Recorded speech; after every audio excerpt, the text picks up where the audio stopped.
हेरी के भैली हयरनमा पिया हेराई गईले ना। हेरी के भैले हयरनमा पिया हेराई गईले ना।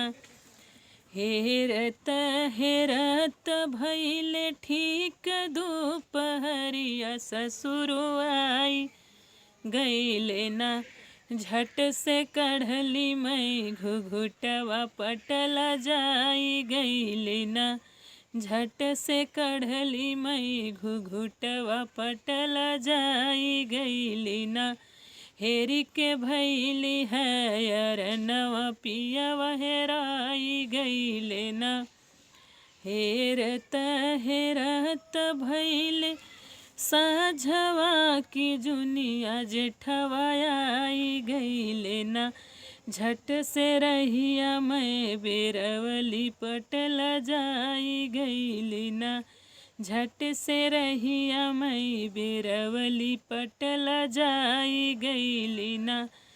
हेरी के भैले हयरनवा पिया हेराई गईले ना। हेरत हेरत भैले आधी की रतिया देवराया आई गईले ना। देवराया आई गईले ना।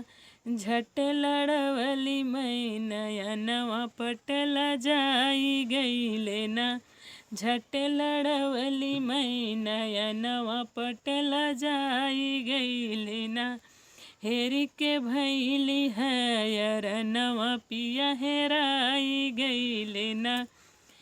हेरत हेरत भैले भोर भीनु सरवा पिया भेटाई गईले ना। झट से धैलिया कवरिया पिया भेटाई गईले ना। हेरी के भैली हयरनवा पिया हेराई गईले ना। तो दोस्तों, मैं घूंघट वाली 960 अपने यूट्यूब चैनल में आप सभी के साथ स्वागत करती हूँ। और मैं बहुत ही प्यारा सा चुटकुला गीत आप सबको सुनाई हूँ। आप सबको कैसी लगी कमेंट में ज़रूर बताइएगा। फिर मिलूँ कोई अगली नेक्स्ट वीडियो में अच्छे गीत के साथ। तब तक के लिए नमस्ते प्रणाम।